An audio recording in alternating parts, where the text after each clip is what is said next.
The following program is brought to you by Caltech. Welcome back. I hope everyone had a good time yesterday. We're looking forward to a great day today, and I'm sure that you'll find the speakers today just as engaging. I am pleased to present Professor Julia Greer today. Key focus of Professor Greer's research is the development of innovative experimental approaches to assess the mechanical properties and deformation mechanisms in nanostructures.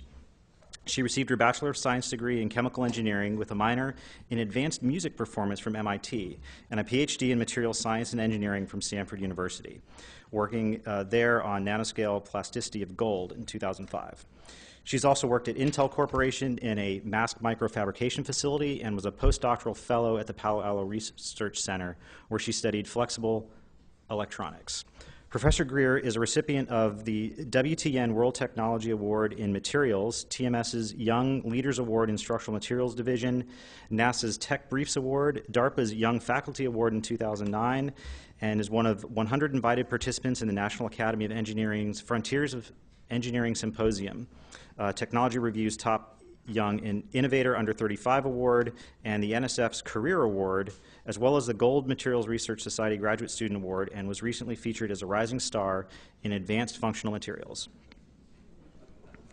You really didn't need to read all that off. Professor Greer joined the Material Science and Mechanical Engineering departments of Caltech in 2007 and is also a concert pianist.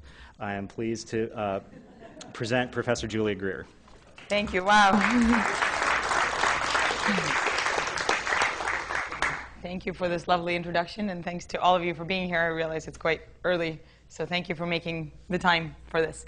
So I'll jump right in. So nanotechnology, I'm sure you've all heard the word nanotechnology and nanoscience perhaps very often, very frequently. Perhaps some of you may wonder what that means. Some of you probably feel like you know exactly what that means. But what I wanted to show you today is how is it that the nanotechnology research in the lab can be connected to sustainability, since this is the main theme of the whole college here. So the first thing I want to show you is actually, the video does better to see a thousand, well, whatever. Don't use 1,000 words, but the video tells the story. So hopefully you saw this wind turbine. It was lovely, right? So this is in Denmark. This is the famous Nording Nestas collapse, right? So that was the wind energy situation there. And it turns out that the reason why this happened is because of the blades. So the reliability of the materials which construct the blades, that seems to be an issue here. And so as the blades become longer, of course, you want the blades to be longer so that you can capture more wind energy. We really need to be concerned with the reliability of these materials. And this is the so-called specific strength here. So the idea is that, of course, what we want to make the blades out of is something that's very stiff and very light. OK, so that's wind energy. So now let's look at, I'm sure many of you are familiar with this. Now is one of, I think, 3 nuclear explosions at the reactor, which is making it increasingly harder to keep the containment unit in. I don't know if you can hear. This is. Be updated more about the. I can't. I don't even know where the lights are. But as of now, it is confirmed that there is a small leak leaking into the atmosphere, and the possibility of a meltdown is becoming. So what I wanted to show you here, it's okay that you didn't hear it, but basically this is the Fukushima reactor of the. Oh, okay, thanks. This was the nuclear explosion at the Fukushima reactor in Japan that I'm sure most of you have seen. So part of the problem of what happened was the materials. Actually, it was part of the reason was that the cladding materials and the materials that actually made up the nuclear reactor weren't able to withstand so much radiation damage. And so this is a directive from the Department of Energy, outlining some of the grand challenge for the core materials to enable more efficient burnup of fuels. And so as we're moving towards more advanced nuclear reactors, like, for example, the light water reactors, which are being used right now, their life demands have been extended by 60 years. So somehow all these materials that comprise the nuclear reactors now are supposed to be withstanding all this radiation damage. So how exactly do we do this if we wanted to use nuclear energy? So then, of course, it doesn't always have to be a disaster. Of course, I showed you 2 examples that are quite disastrous. But it doesn't necessarily have to be a disaster for us to worry about certain things. So this is solar energy. And I'm sure you've heard several talks by now on photovoltaics and on solar energy. So you probably are familiar with the notion of solar cells, especially some of you may have them on the roofs. So do you know what they're made out of? Silicon, right? And so silicon is very heavy, very expensive, and very brittle.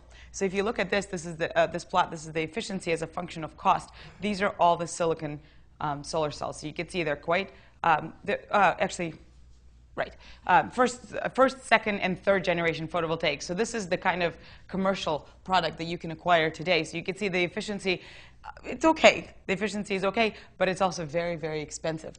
These are the photovoltaics that are organic, so they're very light. They're not made out of silicon, but you can see they suffer in terms of the efficiency. And these are all the novel photovoltaics, so this is where the research is trying to put us so that you get a lot more efficiency at a much, much lower cost. So part of the problem is that using silicon for photovoltaics or for a mass commercially produced material is not necessarily the cheapest option. So we may want to think about all this. So why did I say all this? Why did I bring in the solar cells and the wind turbines and the nuclear reactors?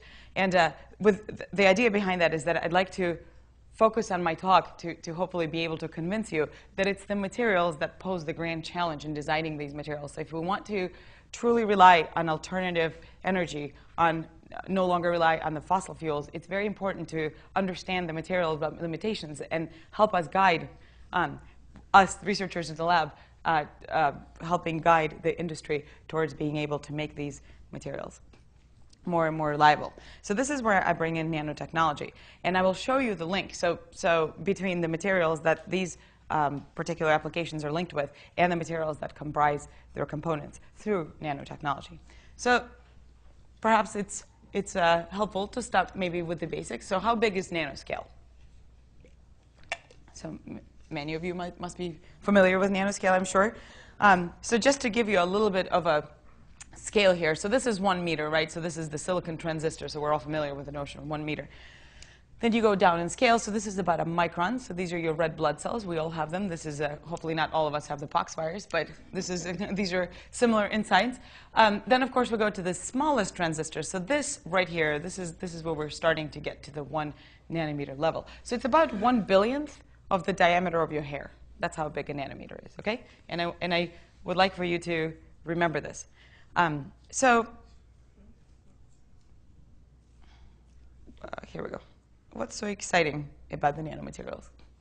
So the first thing is that it actually seems like nanotechnology is really capable to elicit material properties that weren't present in the bulk. So for example, if you take a giant piece of steel or a chunk of gold, and then you reduce it to the really, really tiny dimensions, and I'll show you some of that, it actually has different properties. And so because of that, the nanotechnology actually, this is why nanotechnology exists, and this is why nanotechnology is so useful. So for example, there are new functionalities in the sense that, so new tools for nano development.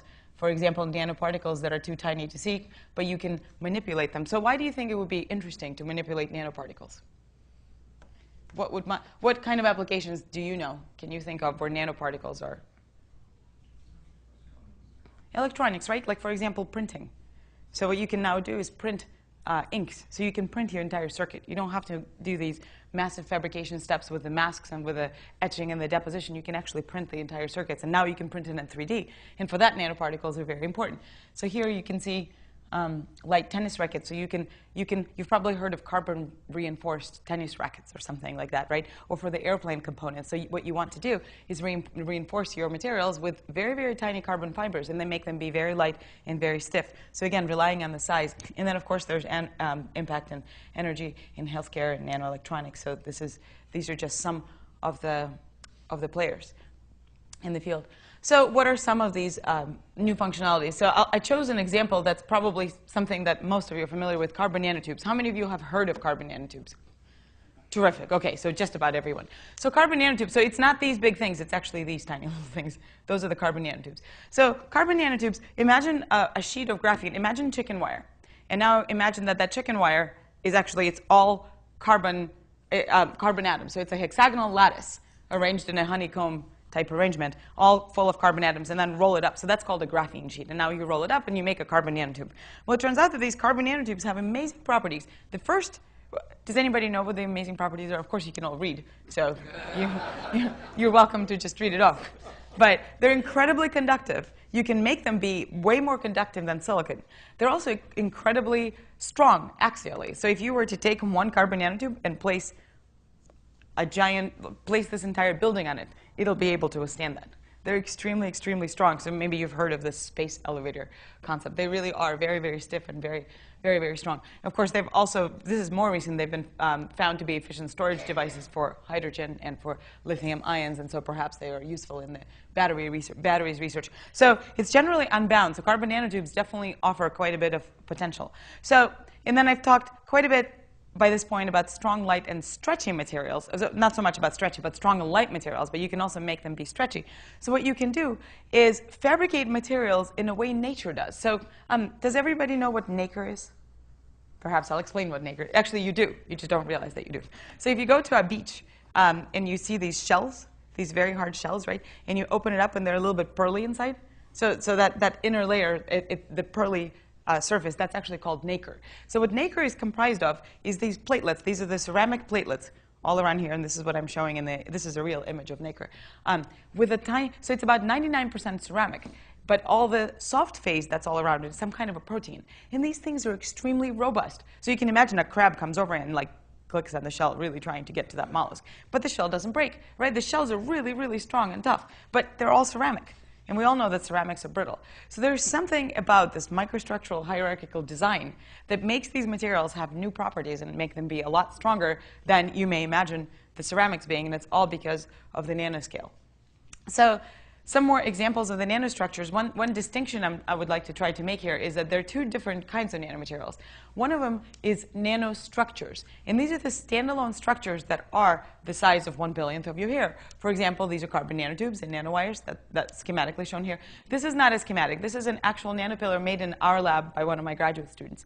These are quantum dots. So quantum dots are kind of like nanoparticles, but they're semiconducting. So you can get lasing responses. You can get them to fluoresce in different colors depending on their size.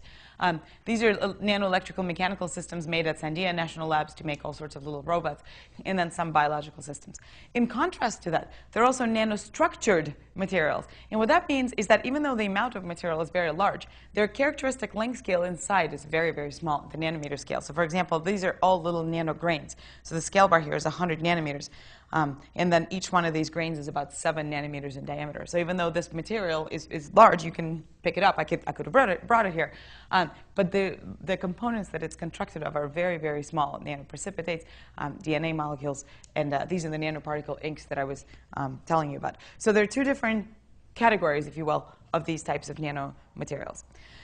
So what can we do about meeting these challenges with materials, and how can we utilize them towards sustainability solutions? So this, what I'm showing you here, is actually a very famous and widely used material space diagram, or so-called Ashby chart. So if any of you are mechanical engineers, you're probably familiar with the Ashby charts.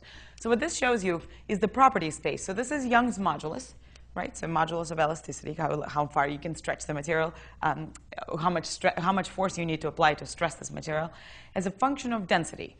So what you see is all the conventional materials known today. So you can see that they occupy a very well-positioned and well-defined region in this particular space. So, but there's quite a bit of white space left. So this, for example, are very heavy materials that are very compliant. I don't know why you would want that, something that's extremely heavy and very deformable. But this white region is actually something that's highly desirable, right? So in this region, you would have something that's extremely light, very, very lightweight, and very, very stiff. Can you think of applications where we may need very light and stiff materials? Yeah, airplane frames. Exactly, right? Winter. Hey, there's an innovative example right there. Or for example, space applications, right? The payload is huge, so if you send something up into space, you really have to pay by the gram. And so hitting this white space would be quite amazing, but unfortunately, how do we do this, right? These are all the materials that we know. How exactly are we going to do this? So we've actually been working with a team at HRL, Hughes Research Lab, and this is a lab down in Malibu here, actually. And if you look at this, what they've come up with is this micro-truss technology. So this is what these micro-trusses look like, and if you're around, I have some in my lab, actually, so if you would like to, you're welcome to come by and I'll show you some. But basically, their micro-truss technology pushes this whole material space alignment over to the right, and they're able to hit all of these spaces right here. So this is very much within the white space. So you can see what this is architecting. So we take the conventional material. So my student actually makes these in the lab. So you take the conventional material, and I'll show you how they're made right here. So you take a chunk of polymer. So you're going to say polymer. You can't use polymers in aerospace, but I'll get to it.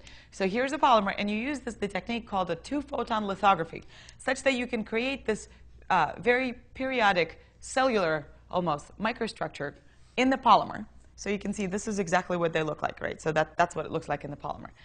And then what you can do is you can deposit the metal all around it, all on the surface, right? So the entire structure becomes coated in metal or in diamond, in whatever you want. Diamond is probably the better choice because it's stiffer. So this is what it ends up being like. And then you etch out all the polymer. So you end up with this very, very stiff and incredibly light structure. It's all hollow. And so now let's look at this, at the hierarchy of scales here. So the material itself is on the order of, it's a kilogram. I could bring you a whole chunk of it. So this is meters or centimeters. And then when you look at the actual lattice, it's on the order of millimeters to centimeters. And so this is your unit cell right here. Now let's zoom in into one single truss member. And the width of this truss member is about 40 to 50 microns. We can vary it anywhere between several microns and maybe a millimeter. But this is the length scale now is going down to microns. And now, if we look at the thickness of the wall of each one of these, now we're talking about nanometers to microns. So hopefully what you could see here is this intentional hierarchy in scales, going all the way from meter-size scale to the nanometer-size scale. And that is exactly what's going to dictate its properties. And so one of the unique properties that you could see right away is that it's extremely light and extremely stiff. But here's another very neat property. So here's this. These are actually stills from a movie. So this is a compression. So we're trying to crush this thing. So we're starting out with this. This is the micro truss lattice. And we compress it. And we compress it some more. And then we let go. And it fully recovers. And this is something that you see in the stress-strain diagram. So this is a very common way for foam-type materials to look like. So you first load it. Something always different happens. In the first cycle, something happens that's very different from all the subsequent ones. But when you load it and reload it afterwards, it exhibits this characteristic hysteretic response. And so this is typical of energy absorption. So you can push on this thing and it'll recover, push on this thing and it'll recover. So it's also energy absorbing. So it's very light, very stiff, and energy absorbing. And we didn't even know it was going to do that. And we figured out why that is. And it's actually because in most foams, the deformation is bending dominated. So each one of the members gets bent. And when you bend things, they don't recover very easily. But this is stretching dominated. So each one of the truss members actually stretches as opposed to bends. And it's because of this stretching dominated mechanism that it's able to recover afterwards. So this was a neat finding. And so this shows you the modulus degradation as a function of cycle. So we're a materials lab, so we wanted to understand what exactly is it about this material that's making it so unique. And is there other interesting things to learn about the material? So we made these very neat structures. So you can see, again, I'm showing the schematic of how these were made. But you saw that the unit cells were all at an angle, right? So they were positioned at an angle. We wanted it to be oriented vertically. And you'll see in a little bit why that's important. So our colleagues at HRL actually fabricated these freestanding vertically oriented pillars or shells. What you can see here is one of these truss members with the polymer still inside. And you can see that the top is relatively rough, so it's not very good for mechanical testing. So what we had to do first was etch away the polymer. So we etched away the polymer, and now you see this sort of a rough edges up around the top. And then we cleaned it off with an instrument that's called a focused ion beam. And so now you can see this almost perfectly shaped cylinder, right? It's a hollow cylinder. So it's like your tube, any kind of a tube, but the size of 1/1000th of your hair. It's really, really tiny. So then what I list here is just different materials characterization techniques that we could use to understand this material a little better. And so one of the things that we did, so this is an image from a transmission electron microscopy. So this is a technique that actually allows you to look at the atoms. So I'm not showing you the high resolution image where you can see the individual atoms, but you can see the scale by here is 30 nanometers. So it's very, very small. And so all of these little white spots that show up, these are grains in the metal. So what this means is that this particular nickel, this is electrolessly deposited nickel, has grains on the order of 7 nanometers. Here's your distribution of grain sizes. 7 nanometers. They're tiny, tiny. But you hold the structure, right? So you hold the structure in your hand. It's this big. And then inside, it's made out of 7 nanometer grains. And it weighs like a feather. So these structures are quite remarkable. So here's what we wanted to find out. We said we're going to take these truss members, right? So here's a truss member. Its width is somewhere between 40 and 50 microns. So that's a sizable thing. So 40 to 50 microns, you can't quite see. But if you really, really squint and just use a normal magnifying glass, you will see it. So that's 40 to 50 microns. It's about 3 to 1, maybe 2 to 1 aspect ratio. And so what you see here is that when loaded, so we just load it up on top. When we load it, it just collapses. So here's your elastic loading. This is very typical in stress strain curve. Then it collapses and then it unloads. And it has this characteristic diamond shape. So this is very typical. So you know what? I highly recommend doing this experiment. Take a Coke can and go home. Well, drink it first. Drink it first so that it's empty. And then go home and then stomp on it. You're going to see exactly this. You're going to see exactly this, right? So it's going to collapse in this characteristic diamond type shape. So now what we wanted to find out is what happens if you reduce the wall thickness. So this is the so-called thick sample with the wall thickness of 500 nanometers. So now let's see what happens at 150 nanometers. So what we did is we basically reduced the thickness of the wall by a factor of 3. And I'm going to show you a movie of what happens. So this is one of these truss members, and now we're starting to crush it. Just like this, the only thing that's different is the wall thickness. I don't know about you, but I don't see any collapse. In fact, we're squashing it, and it's as though it doesn't even know it's being squashed. So the top certainly knows. The top's feeling it. But this bottom part doesn't even know it's being compressed. This is very, very different from the behavior here, right? This thing just collapsed all at once. But this one doesn't care at all. In fact, it's forming these little micro voids, maybe micro cracks, little folding events up here. But I mean, as far as we can tell, there's nothing global going on here. And it's going to do this for a while. And so what you get in the end is this very different stress strain kind of response with very localized deformation and appreciable plasticity. So here we have rapid collapse, immediate brittle failure. It just collapses and fails just like your Coke can would. But all we did was we reduced the wall thickness, and it's exhibiting vastly different behavior. It's now showing you deformability. It's now showing you the ability of the material to flow. It's now showing highly localized deformation. And there's another very interesting aspect of it. When we can actually predict, we can use formulas sometimes, and so we can predict at what stress this buckling would occur. This phenomenon is called buckling, right? So okay, well, we're predicting something on the order of 2 to 3 GPa. In the experiment, we're getting up to about 1 GPa. This is experimental world. I don't know how many of you have ever done experiments, but that's pretty good for an experiment, right? So if your theory predicts something, and you are somewhere within 50% of it, that's good.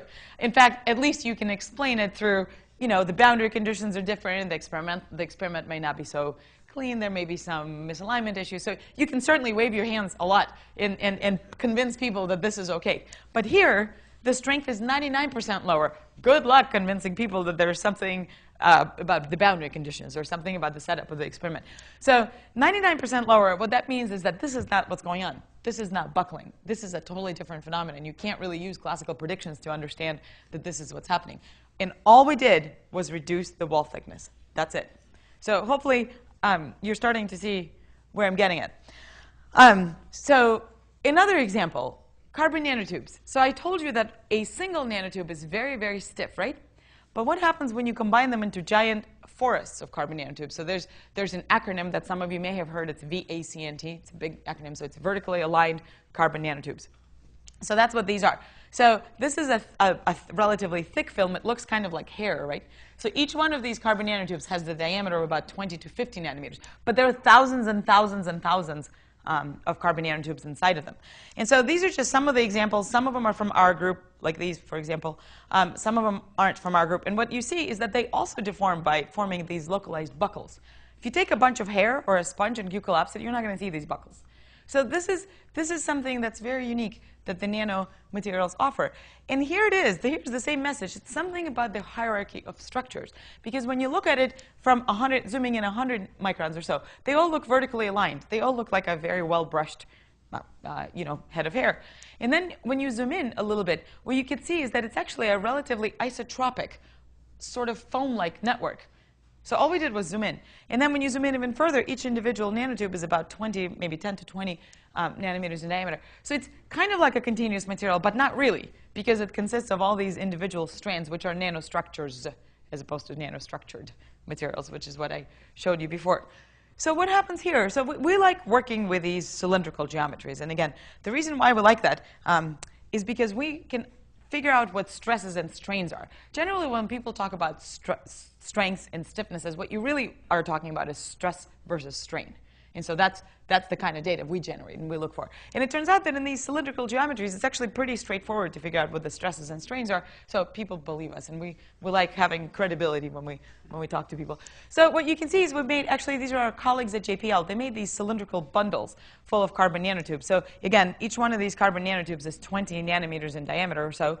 And each one of these bundles is 50 microns in diameter. So you can do the calculation. There are gazillions of them. The technical term is gazillion. So, and now let's see what happens. So I'm going to play a movie here. This is one of these bundles that was made at JPL being compressed. And so I really want you to focus on the bottom part. So all we're doing is pushing on it. So do you see this? There's a buckle nucleating right here. And it propagates all the way to the other end. Nucleates and propagates. And this part of the material doesn't care. It doesn't even know it's being pushed upon. Cool, huh? So this is what we discovered, that these materials deform in such a way. But another thing we discovered is that they don't recover at all. They just get compressed and they form these buckles, which is good. They absorb the energy, but they don't recover at all. And so what we found at that particular, when we did this experiment, this is actually the work of my graduate student at the time, Shelby Hutchins, right here. So the deformation occurs entirely by localized buckle formation. So that's very atypical, right? So when you squish something, you generally expect the whole thing to deform. But here, you're deforming in these very, very localized buckles.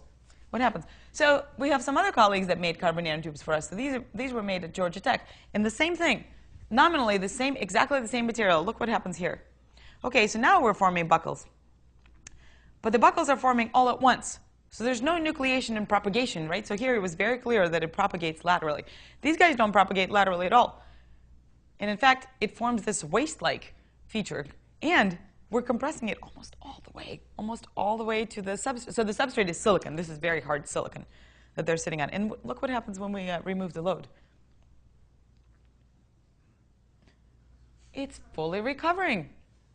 And what's actually, I'll show you an even cooler. So if you were to deform it faster,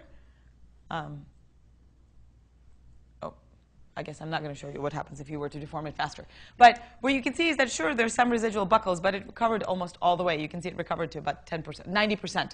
It recovered by 90% to its original shape. If you were to deform it faster, you wouldn't even see these buckles. So it turns out that these carbon nanotubes, the harder you hit them, the more they don't know. It's as though they don't even know they were deformed.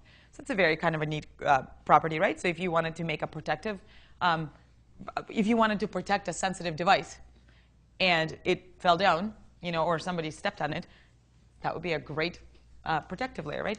So it turns out that and these two are nominally exactly the same. These are all bundles of carbon nanotubes. So why?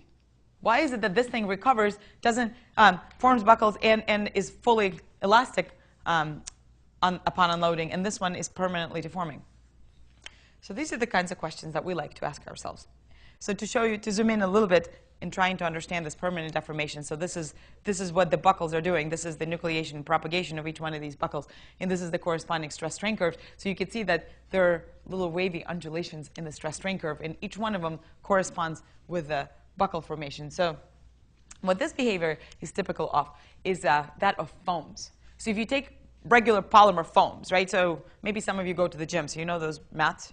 The foam mats that you do all your sit-ups on. So those are the kinds of foams. So the idea of the deformation of a foamy type material is that it basically very quickly reaches a plateau when you put some weight on it, when you lay down on it to do your sit-ups. And then it basically deforms at the same stress level. So you can just lie down on it and not really feel a thing because it's deforming without you having to work against the material deforming as well, right? So it's all at the same stress level. So if it were a metal, it would just go up. Right? And so you would have to apply greater and greater forces to deform it, but not so much with a foam. So these carbon nanotubes behave very much like foams if you were to look at their stress strain curve. So there's something very foamy about them. And here's another thing that's very interesting. If you were to zoom into these buckles, like you do in here, and stare at them for a while, as we have been, none of them were severed. So no carbon nanotubes were hurt as a result of this experiment. They're just folding in and out and reconstructing themselves and weaving in and out, but they don't break. So that's what happens. So we were pretty excited about this, actually so much so that we tried to model their behavior. And so this is, again, the work of my student, Shelby Hutchins, who created a model. And so this is all computed, actually. So this is the model that sort of predicts this. So this is the outer edge displacement. This is the strain generation within the pillar that we're compressing. This is only half of the pillar. This is axisymmetric. And this is the stress strain curve that it generates. So it turns out that there is actually a way that you could model these materials that's despite the hierarchy. But the challenge here is that you have to pick the scale at which to work. So do you work at the atomistic scale? Do you work at the nanometer scale? Do you work at the 1 micron scale? Or do you work at the large scale? None of it works. I'll give you the answer right away. It doesn't work if you only take one scale into consideration. And so this is actually one of the holy grails of material science, is how to do this multi-scale modeling where you capture all the effects associated with each scale without spending centuries of computing power. Right? So what we chose for this particular model, we actually chose to work with the isotropic type representation that I showed you, the medium, the mesoscale zoom. It seems to work pretty well. So where am I going with all this? So hopefully by showing you some of these examples, I was able to convince you at least somewhat that it's very important to understand material behavior at the appropriate scale. So when you talk about materials, which of course, everyone knows the word material, right? But it's actually a little more complex than that, in that it's not just the material that you care about, but what the size of that material's characteristic features. And so what I show here is an example, and this is my little romantic introduction into this, is the depiction of two different bridges, right? Of course, hopefully most of you are familiar with both. So this is the Golden Gate Bridge in San Francisco. This is a painting, of course, of the Footbridge by Monet. They have one similarity, other than being bridges, and that is if you were to zoom in, which in the case of the Golden Gate Bridge, you actually zoom in, what you see is a bunch of atoms. In the case of a painting, you just walk closer, right? So if you're at a museum, you just walk closer. And what you see, this is an impressionistic painting, so what you see is a bunch of splotches of paint. The similarity is this. When you look at this and you look at that, there's no way you can tell that these used to be a part of a bridge, right? So they bear no resemblance to their initial structure. And so with that comes this notion that as we're trying to make these nanotechnology, nanoscience, as we're trying to reduce the material dimensions toward making nano devices that you can implant into your body, towards nanostructures that you can put into solar cells and other technologically relevant devices, we ask ourselves, can we really talk about properties of materials in the same way when the small amount of the same material that we understand, whose properties we understand, can't necessarily be described by the same properties, and therefore doesn't exhibit the same morphological and physical characteristics. And so this is what my lab focuses on, and this is how we study the material deformation mechanically, trying to understand these different properties by doing nanomechanical testing. So, is anyone here familiar with nanoindentation? Knows what nanoindentation is? Great.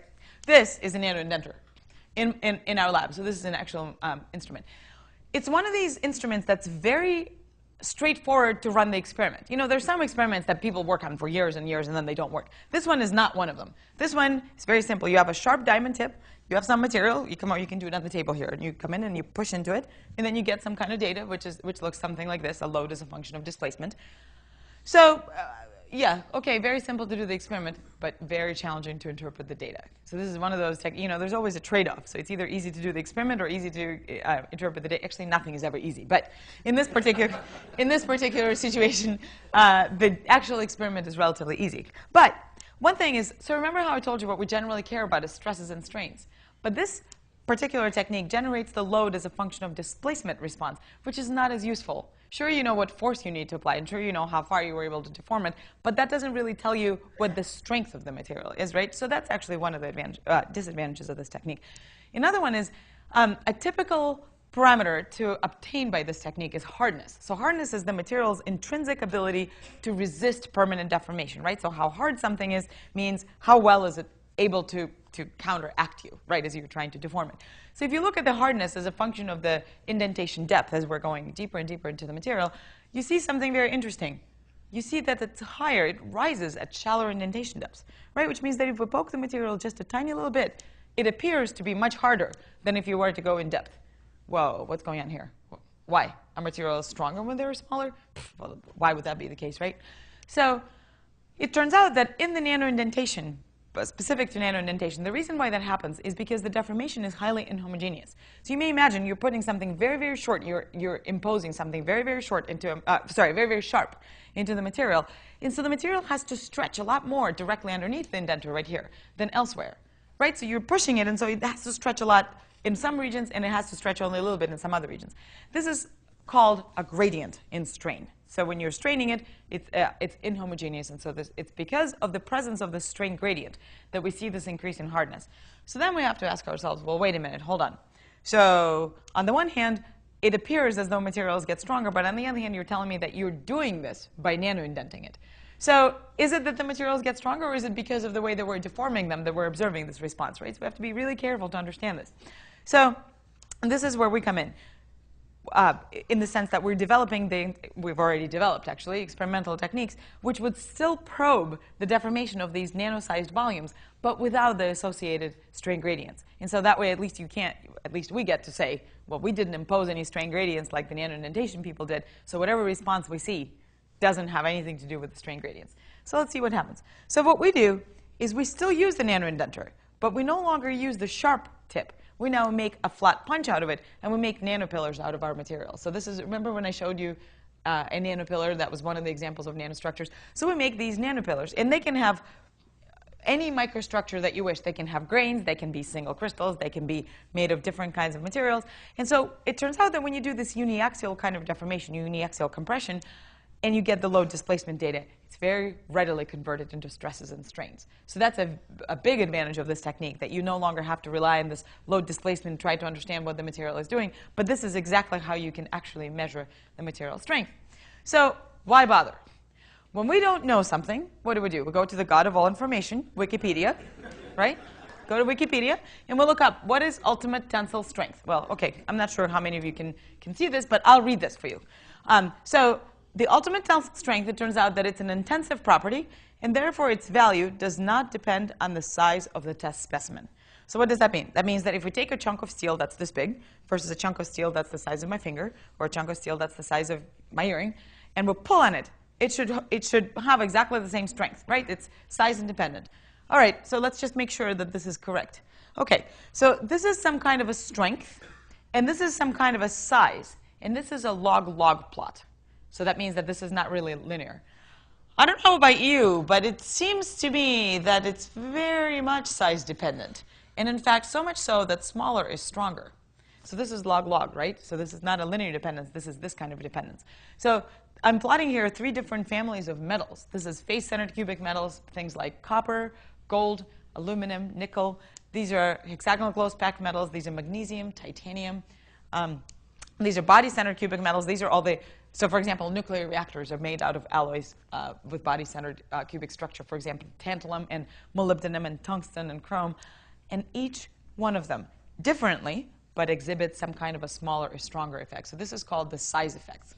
So I'm really glad that no one's corrected the Wikipedia article yet, because I still get to use it in my slide. But it turns out that when you get to the micron level and below, this whole notion of size independence goes out of the window. So nanoscale very much offers us an advantage, hopefully, that we can utilize here by making materials stronger. So all we have to do is make them smaller, at least in the single crystals world.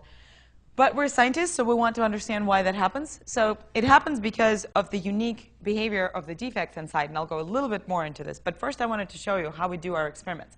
So I showed you some results of the mechanical testing, but so far nobody asked me, well, how do you do your experiments?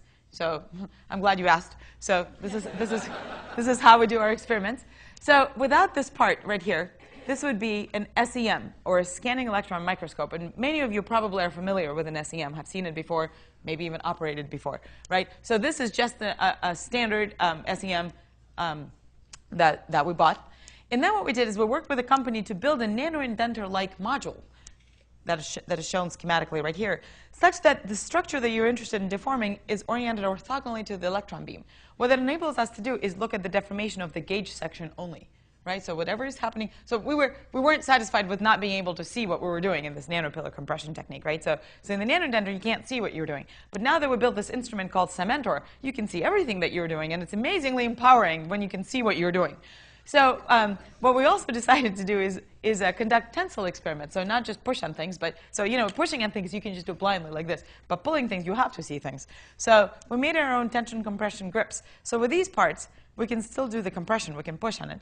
And with these little grips, we can actually pull on them. And so these are the various nano dog bone type specimens that you can do the tension and the compression experiments. And this is the schematic. So the idea is that you grab this very big head, and we want to make sure that we make these heads very, very large so that we don't deform the head itself, but we only deform this part. So this is how you do clean experiments. And this is an example of a movie, a typical movie that we would take in the cementer. So this is a 200 nanometer diameter copper nano-pillar. And I'm only going to select the part that's interesting. Whoa. Are you going to play the movie for me? Thank you. So watch right here. It just necked. Right? So this is a very typical metallic behavior, but it turns out that necking still happens in the nanoscale. The size of this neck, 20 nanometers. And we were able to see it. And so it's actually really neat. So what this offers us is the ability to see what happens in the data, to correlate the mechanical data in real time with the evolution of morphology in the sample. So hopefully another question that you're dying to ask but are perhaps too shy to do is, how do you make these nanopillars? You've been telling us about nanopillars, but how do you actually make them? Well, that's a piece of cake. So these 4 pillars that are shown right here are made with this amazing instrument, focused ion beam, or the FIB. And if you've never seen the FIB, I really encourage you to come by on campus sometime and ask for a tour at the Kavli Nanoscience Institute. So that's in my building in Steele. We have a couple of FIBs. These things are amazing. They allow you to carve out things. For example, there's a group in Japan that's made a nano toilet and a nano wine glass. I mean, these are pretty challenging to make. But the FIB allows you to do that. It allows you to carve out. It's a subtractive technique. So you basically put a chunk of material of interest in the FIB, and then you carve out things that you want. So for example, this is a 400 nanometer diameter nanopillar for compression that's made out of nanocrystalline nickel, kind of like the one that the shells were made out of. Remember I showed you the shells that collapsed? Yeah, that's this material. This is single crystalline gold, and this one is made for tension. This is a very interesting material, and hopefully we'll get to it in the course of this talk. This is a metallic glass. So what a metallic glass is, it's like a frozen liquid. It's a frozen metallic alloy, but it doesn't have any crystalline order. So there are no atomic planes. There's no crystalline structure at all. It's literally a glass that's made out of metal. And so how many of you have actually worked with a FIB? Has anyone worked with a FIB before? You've worked with a FIB. That's awesome. All right. The youngest member of the cleanroom family. So it turns out that making features in the FIB is actually pretty straightforward, down to about 200 nanometers. When you're going down below 200 nanometers, best of luck to you. It's actually very challenging to go down below. This particular pillar is 100 nanometers in diameter. And the reason why we've made it is because I have a magical postdoc. So this magical postdoc was able to be convinced and make a structure that's only 100 nanometers in diameter. And a good thing he did, because we actually discovered something very interesting that happens but only at 100 nanometers and below. We would have never seen it above. So this is the focused ion beam technique. The way it works is that there are gallium ions. So there's this metal called gallium, of course, right? And they're gallium ions, very, very energetic gallium ions. And what they do is they etch away the surface. So it's a carving technique, right? So just like you would be whittling a piece of wood. So it's kind of like that, except you're doing this with heavy ions. So you carve out the structure that you want. So one question, if any of you are physicists, that may be in the back of your head, is, well, if you're using ions to make structures, maybe you're damaging the structure, right? These heavy ions may actually damage the structure. They may implant themselves in the structure. They may amorphize the structure. They may somehow alter the surface of the structure, and so then you're messing with the material, and it's not really the material that you thought you were working with. Well, okay, we have an answer for that too. And that is, we actually have a different technique to make these nanopillars. And this technique is fibless, and I'll go over this. So with that, we make a nano candy cane. So this is a, looks like a nano candy cane. And we make the same kinds of pillars with the heads. So how does this technique work? This is actually a template transfer technique. And I'm sure this is something that when we were kids, we've all done with Play-Doh. So what we do is we create a template. So this is a soft polymer material right here. So we deposit a thin film, and then we deposit this E-beam resist, and that's just a polymer, kind of like Play-Doh. And then we poke holes in it. So we write and develop holes, and these holes have diameters that we would like the pillars to be eventually. Okay, so you can do it yourself, right? You can take some dough, like pizza dough, or you can take Play-Doh and then poke holes in it all the way into the bottom. The next step you probably won't be able to do, but you get the idea. So then we electroplate. We put it in a bunch of acid and in a very corrosive chemical solution. And what we can do is then use metal ions and by applying electrical current, convince them to go into these holes. And so the holes get filled up with whatever metal we want. And so then we just strip the matrix, and where you end up with a whole bunch of these pillars. In fact, the fibbed pillars, the ones that I showed you, it takes about a couple hours to make just one. Well, depending on how skilled you are. If you're a new graduate student, it takes about maybe, I don't know, 8 hours.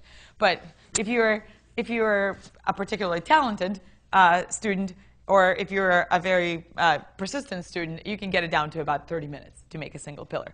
But these pillars, you make 652,000 on the same chip. So if I were to bring you a chip, it's, that's this big, it'll have 652,000 of these pillars. So clearly there's something a lot more efficient about this particular technique. And here's what's neat, is that we can make just about any microstructure that you want. So this one has twin boundaries. So these are special boundaries that basically convince the atomic planes to go in this zigzag pattern. So you have the atomic planes going, and then all of a sudden they go up, and then they go up, and they go like this. And so these are all twin boundaries. So this whole pillar is full of twin boundaries. These are little nanograins. So again, the same nanopillar, but it shows different grains. And here, this is that nanocandy cane that I was showing you about. In reality, these are twin boundaries. Actually, that's what they look like. We can make single crystals. And now we started working with biomaterial pillars. And this has direct, this is actually a project funded by the DOE to start to figure out what can we do to make better materials for nuclear reactors. So this is a copper-iron interface isolated in a single pillar. So we can look exactly what that interface is doing, not look at the effect of all the interfaces, but just one single one. This is what these pillars look like. So you can see they're spaced pretty widely apart. Why do you think that is? So you can grab them. That's right. So you can test them individually. So when you look at other microstructures or nanowires, or I don't know, maybe in the course of this weekend you've heard things like nanowires and nanopillars and nanotubes, they grow very densely packed together. But these things, actually, we control them such that they're not densely packed together so that we can test them individually. Sometimes we make things that we don't mean to make, but they're really cool. For example, this is a nanopyramid supported by a 50-nanometer diameter gold, tiny, tiny little nanopillar. So this thing is gigantic, and this thing is tiny, but you see how strong he is, right? So this is the smaller, stronger phenomenon. These are nanopopsicles. So these are the overplated copper, nanotwinned copper pillars, which came out like this, and we thought they were particularly cool. So what I showed you is some microstructures, right? What I showed you is, some twin boundaries, some nanograins, some biomaterial interfaces. How do you see that? How do you look inside the material? Does anybody know? What is the technique that you would use to look at the atoms and to look at the actual? X-ray diffraction. X-ray diffraction works, but you can't see it. So X-ray diffraction gives you some information about the crystallinity of the sample, right? But you still can't really see things in X-ray diffraction. So what other technique may you know? It also has different, yeah, go ahead. TEM, right. Yeah. So transmission electron microscopy. I'm glad that I gave that away right here. The answer. So this is transmission electron microscopy that allows you to actually look inside of the material and understand what happens. Well, have any of you ever used a TEM? All right. OK, so 2 of you will be able to appreciate, or maybe 3, what I'm saying here. So it used to be that you would take your sample, and then you'd go away for about 6 hours in the sub-basement, and you would grind this thing. Because you may imagine that in order to convince the electrons to diffract, your sample has to be extremely thin. So you have to just polish and polish and polish and get this thing to be electron transparent, to make it be very, very, very thin, on the order of 50 nanometers. So you take your chunk, your advisor gives you, the material and says, go polish. And then you sit there, literally doing, now that we have the iPods and the iPhones, it'll be probably a lot more entertaining. But it used to be that you just sat there and spent 6 hours in the basement. Well, how do you do that with the nanopillars? You can't pick up a nano. It's a 1/1000th of your hair. How exactly do you pick it up? Well, so basically, you can't unless you have our instrument, the cementor. And here's what we do. So here's the cementor. These are the grips. And you bring them over an array of these nanopillars. So here are the nanopillars. And you pick the one that you like. So for example, this one. And you come and you're like, pluck. So you just pluck this guy, and there he is. And so now you take it out. So now you have to put it on the TEM grid. So this is the TEM grid. This is a special grid where you have to put it. So here's your little guy. Here's your little pillar. And there you go. You just place him right onto the TEM grid. And there he is. So easy. Ready for testing. Man, that took no time at all compared to the 6 hours. It's actually a very challenging procedure. But, we don't tell people that. But what's really cool about this is that you don't have to polish it. And you don't. And so what the rest of the community is doing is that there's actually in the fib there's a micro manipulator called an omniprobe. So this is the thing where you come in and you touch your pillar and then you glue it and then you sever it and then you pick it up. Basically, it's a very complicated process. But the main advantage of this is that these pillars are already electron transparent. You don't have to thin them. They're already on the grid. And what's even better is that you can take this now, take it into the TM, understand the microstructure, then go put it into Cementor, test it, and go put it back into the TM, and so you know exactly what happened. You can put it in exactly the same diffraction conditions, so whatever differences you see are the result of deformation only. So if you've deformed it, if you bent it, if you compressed it, if you tensed it, you look at it afterwards and you know exactly what happened. This you wouldn't be able to do if you had to use the fib. If you had to use the focused ion beam, it introduces so much damage that you can never tell what's the result of the damage and what's the result of deformation. So we thought it was pretty cool that we can do this. So some of the interesting phenomena that these materials exhibit. So these are the Nano-Pillars. These are actually made by one of my PhD students, Andrew Jennings. So these are single crystalline copper Nano-Pillars. We now make them down to the diameter of about 50 nanometers. So these are really, really tiny. Here are the stress strain curves. So the diameter above, or the number above tells you what the diameter is. So this is your smaller, stronger effect, right? So you look at a 100 nanometer diameter pillar, much, much stronger than a 500 nanometer diameter pillar. So size effects, we've already talked about this, right? Here's another interesting phenomena that arises. When you talk about FCC metals, so this is gold and copper and nickel, it doesn't matter how fast you deform them. You can kick them with your foot. You can deform them very, very slowly. You can impact them. You can shoot a bullet at them. And it doesn't matter. This is called strain rate, varying deformation rate or strain rate. They're strain rate insensitive. At the nanoscale, so these two red ones have exactly the same diameter, but deformed at two different strain rates. So this is 125 nanometers diameter, different strain rates. Look how different they are. And then the blue one, same thing. So it turns out that at the nanoscale, things are sensitive not just to the size, but they're also sensitive to strain rate, even if they weren't in bulk. These are what I'd like to hopefully convince you to appreciate is that this is copper. This is not some exotic nanomaterial that no one's ever seen before and that somebody fabricated in some esoteric lab. This is copper. This is something that we're all very familiar with. All we did was make a tiny structure out of it. And all of a sudden, you get strain rate sensitivity, size sensitivity, you name it, there's sensitivity. So I mentioned a little bit before, why does it happen? And maybe some of you saw the word dislocation. So how many of you know what a dislocation is? And I don't mean the shoulder, a dislocated shoulder when you go skiing. What's a dislocation? Yeah? It's where the structure, instead of being very consistent, has a slip. Yeah. That's exactly right. Not quite fracture, but slip. Yeah, that's exactly. It's a two-dimensional defect. That's exactly right. In a crystalline sublattice. And the reason why we should worry about dislocations is because that's why we're able to make things out of metals. If you take a paper clip and you bend it, you know how it gets progressively harder to bend it, and then eventually it snaps, it fractures.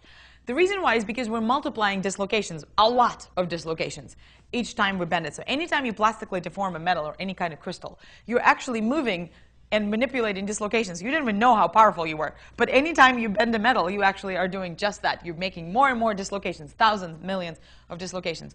Well, something else that's different about the nanoscale. It turns out that at the nanoscale, and I'm going to play you this molecular dynamics simulation, you're doing exactly the opposite. It's all upside down. You're losing dislocations. So what this is a top view into a nanopillar, and it's not hollow. We just removed, for visualization purposes, we removed all the atoms, but it's not hollow. This is a dislocation front right here. This particular one is called a partial dislocation, but it doesn't really matter in this case. So here's your dislocation, and we intentionally put it into the nanopillar. We wanted it to be there. But look what it's doing. He's running for his life. He's running to the surface and getting the heck out. So he splits into a ribbon. Sometimes this is something that dislocations do sometimes. They split into a ribbon. But you can see that we put him in the center, but he's running towards the surface, and he's leaving the pillar. So this is something that we coined as dislocation starvation. So the reason why we think we see these very interesting properties, with one of them being, of course, smaller, stronger in single crystals, is that instead of multiplying dislocations, there's just not enough room inside of the pillar to multiply them. The pillars are too small. They can't contain all these dislocations. So what the dislocations do is they get out the free surface, because each dislocation inside has a free surface nearby, right? They're so small and they're cylindrical, so you're very close to a free surface. And so every single dislocation feels the effect of this free surface and runs to it. And then you're starved. and then your pillar doesn't have any more dislocations in it. So then what? So you probably all know. So then basically, you don't have any more dislocations, but you're still pushing on it. So you still have to plastically deform it. So you need dislocations. We know this, right? So in order to plastically deform anything I just told you, you need dislocations. So what do? You nucleate them. And it takes a heck of a lot more energy to nucleate something than to propagate something. And so that's why we see these much higher strengths. And it's because we're trying to nucleate dislocations in these pillars. So that was a pretty neat phenomenon. So then I told you also that, so these were single crystals, right? So what a single crystal means is that there are no grain boundaries, that there are defects in them, maybe dislocations, right? But there are no boundaries. These are all just crystalline structures. Well, this is actually a really cute project that an undergrad of mine did. He basically figured out how to make just about any microstructure that you want and put it into a pillar. So what the smaller is stronger phenomenon that I just showed you, what we did is we locked the microstructure. We said we're going to lock it to be a single crystal, and we're going to vary the diameter. So we're going to go from the tiny, tiny little bits to a big, big, big little bit, right? But they're all the same single crystal. Well, this is exactly the inverse of it. This is exactly the opposite. And so what we did here is we said we're going to lock the outer diameter. We're going to make every single one of these nanopillars be 500 nanometers in diameter.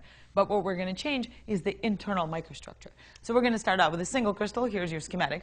We're going to make nanotwin, and now your characteristic dimension here is the twin spacing, which is on the order of 2 nanometers. Very, very small. We can make nanocrystalline, so these ones are all grains. And of course, since the pillar itself is 500 nanometers in diameter, the grain size is smaller than that, right? And we can combine them and make them be nanocrystalline, nanotwin. So it's every combination possible that you can make in this microstructure. And then what happens is that, so we measure the response. And here's an interesting thing that we discovered. It turns out that you can now create a map of walking in nanomaterials. So say, for example, you're starting out with a single crystal, and you're like, do I want to make it smaller, stronger, or weaker? If you want to make it stronger, put some twins into it. That's what the strength is doing. So the nanotwin materials are much, much stronger than all the other ones. But maybe you want it to be weaker. Maybe you want it to be easily deformed. Maybe you're forming some kind of a protective layer that needs to deploy. So then all you have to do is introduce some grain boundaries, make nanocrystalline out of it, and you've made it weaker.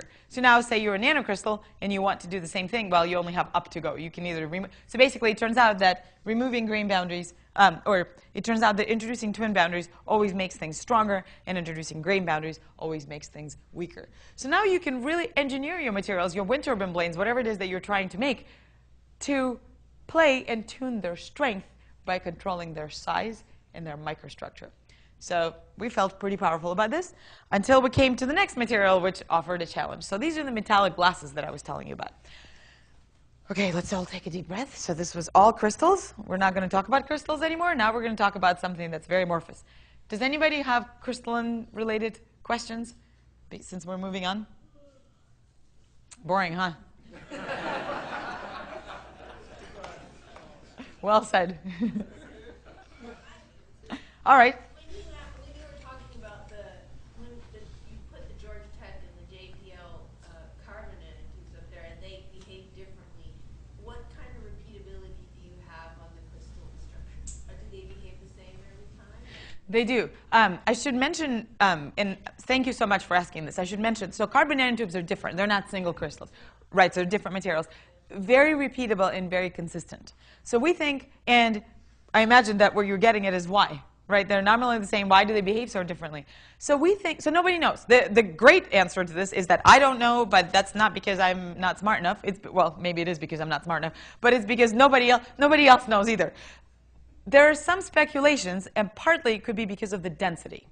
So, but good luck figuring out how to quantitatively ascertain their density. If you look at the image of carbon nanotubes, they look like spaghetti. So it's amazing. It seems like a very simple problem. You just look, OK, well, this is a tube. This isn't. How hard can it be? Turns out that no one's done it. And so I actually have a graduate student working on this very diligently right now. So it may be the density. But if you don't know what the density is, it's very hard to say, well, it's because this density is higher. You can visually look at it and say, well, I think this one is higher. But is it by 30%, by 100%? And is it the density? And also, is it the density, or is it the arrangement? Or is it the stickiness of the surface? I mean, there's so many questions that nobody really knows the answers to. But the behavior is very reproducible. Thank you for asking. Yeah? I was thinking something like a wind turbine blade. You might want different properties. That's right, functionally graded. Can you do that also with these techniques? Yes, and in fact, that's a very good point, and I'm so glad that you brought this up, because that's exactly right. What you want to do is make functionally graded materials, right? So that's kind of what the crux of the talk is that you are in control of what your material is doing. So, for example, you want a blade, so you want it to be very stiff at the points of anchoring, right, so that it won't fly off of the turbine like I showed you. But you want it to be very light and possibly compliant somewhere. So I don't know if any of you are familiar with the work of John DeBerry, who's an official genius professor here. So he makes these wind turbine blades differently. Instead of making them be vertical like this, he actually makes, instead of making them be horizontal like this, like the turbine I showed, he makes them be vertical, and so they rotate like this around the axis. So it turns out that it's actually a little bit better if they bow out a little bit. And so that's something that you can do, right? So you want something to be a little more compliant in the center and a little more stiff at the anchoring points. And so you can create these alloys where you control the microstructure such that it does that. And then you can do both, control the microstructure, the size, and that architecture that I showed you with those microtrusses, right? So you can introduce architecture, size, and microstructure control to open up. It's effectively a sort of a new revolutionary era in material science, in the sense that you're no longer limited, you're no longer slave to your processing conditions, which is what we've been doing and still doing. This is not going to happen for probably another decade or so.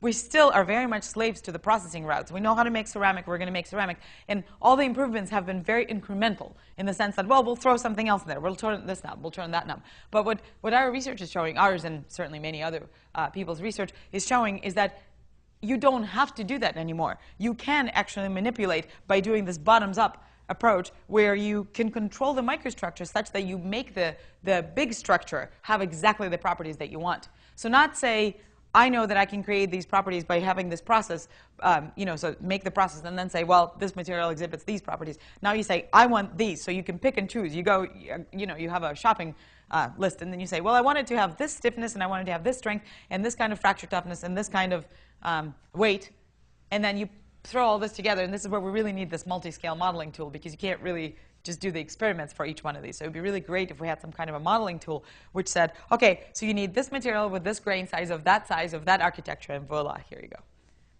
So that would be really cool. Yeah? Just real quick, if you have questions, would you please raise your hand? We want to make sure that everyone can hear them, and also so that we can catch them on the recording. Yes? I don't know whether this is a metallic glass or crystalline question, but one of the materials challenges is the shortage of materials with certain magnetic properties. Have you looked at all in your studies of at the nanoscale magnetic properties?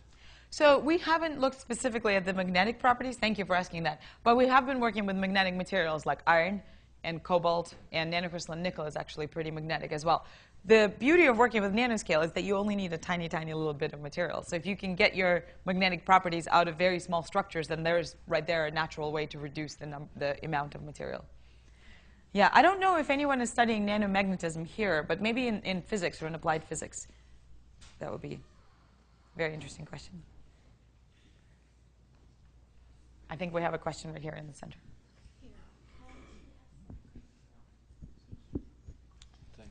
My understanding is that nanoparticles, carbon nanoparticles, have been used for hundreds and hundreds of years. That's true. For instance, Damascus steel and Japanese weapons makers and others. Now, there they would have been sprinkled randomly and without sizing anything, and yet produce superior material.